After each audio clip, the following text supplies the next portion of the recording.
Bajamoo maatii Phase Over Full Academy akkam jirtu nagaa keessanii akkuma beekamu yeroo muraasaaf walirraa bannee turre amma garuu bifa baay'ee qindaa'aa ta'eetiin barnoota kanneen akka digital technology barnoota afaanii yookiin spoken English akkuma kanas barnoota baay'ee motivational ta'an yookiin energize nu godhan isaan kana qindeessinee isiniif qabannee dhufneerra jechuudha.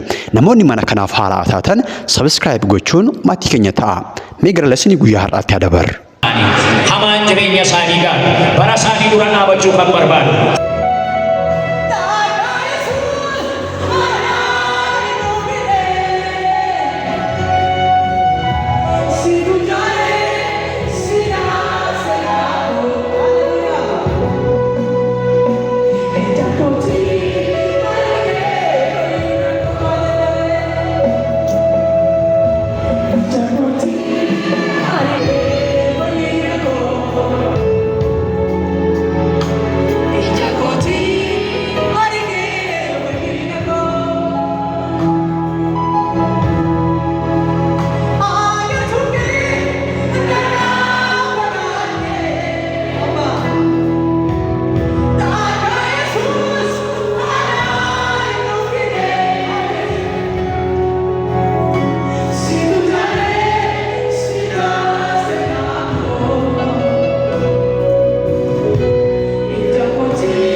Gumsa harka keetitti daralaanna maqaa Yesuus Kiristoosiin harka kee keessa eegaman.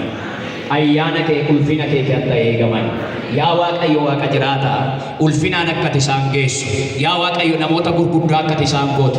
Biyya kanaaf yaa Waaqayyo saba kanaaf yaa Waaqayyo ormootaaf waldaa kiristiyaanaaf yaa Waaqayyo Waaqa jiraata furmaata ta'uu akka danda'anitti maqaa Yesuus Kiristoos gama Naazreetiin kan eebbifaman ta'ani. Hamaan jireenya isaanii gaara bara isaanii dura dhaabachuu kan barbaadu humna maqaa Yesuusiin irraa kan hidhame haa ta'u sammuu isaanii irratti kan hojjetu fayyaaf nagaa isaanii irratti kan hojjetu.